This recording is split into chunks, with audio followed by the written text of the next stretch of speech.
So ayan na. Binabad ko na sa dyan guys. So ayan o. Nakababad na. Kinamay ko lang yan pero malinis naman yung kamay ko.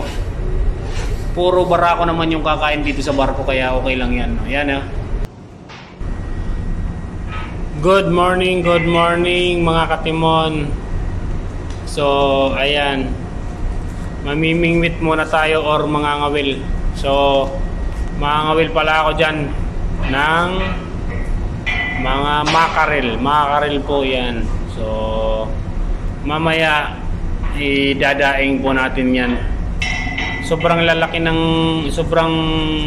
malalaki yung makarel na nakawil ko dyan sa may France Le Havre. So ayan, mamaya po dadaingin ko yan, ibababad ko yan sa suka para almusal namin pag umaga. Bibigay ko kay Chief Cook. So ayan po, medyo marami-rami na yung nakuha ko dyan. Alas 4 ng madaling araw yan mga katimon. So duty ako dyan pero wala namang ginawa kaya nangawil na lang ako pa kasi sobrang dami ng ano yan, isda dyan. So ayan na mga katimon, time check. Yan na yung nahuli ko ng 30 minutes lang yan eh. Yan. Yan. Ayan pa. Mga makarel yan.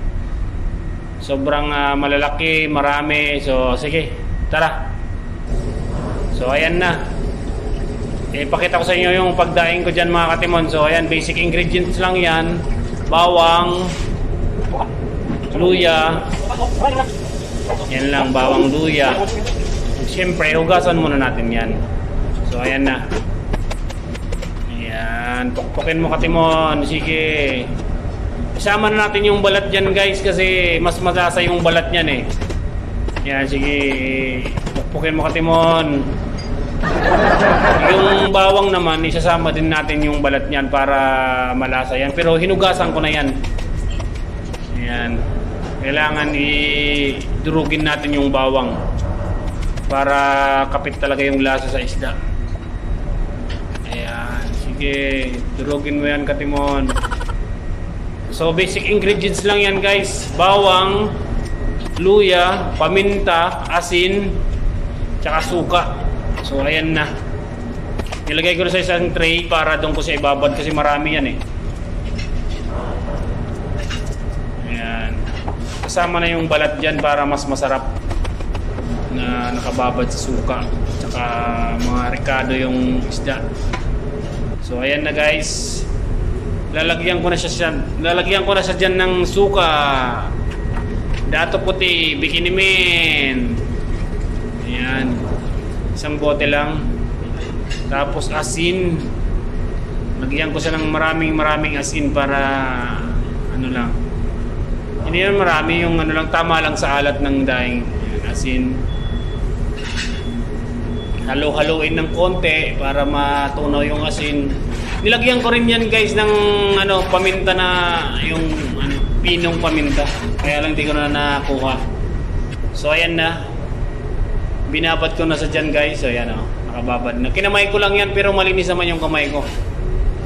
Puro barako naman yung kakain dito sa barko kaya okay lang yan. Ayan o. Isa ko yan na ibabad talaga na ganyan o. Isa-isa yan. Bali yung sabaw niyan, yung suka saka yung ibang ingredients, pag nalagay ko na lang lahat yan sa may planggana na yan, ibubuhos ko rin dyan yung sabaw niya para mas lalo siyang mababad sa suka. Sobrang sarap niyan guys, kinabukasan kita mo. Yan. Pinaghati-hati ko yung ano diyan kasi sobrang malalaki talaga yung salmon diyan, ay yung makarel pala. Yan. Yan o. Yan, ibabaw ko yung mga ano dyan, mga ricado. Mamaya ibubuhos ko rin dyan yung sabaw niyan para talagang bawa. Yan o, buhos na yan guys. So bukas prito ka na. Yan lang guys, goodbye. Subscribe naman kayo dyan.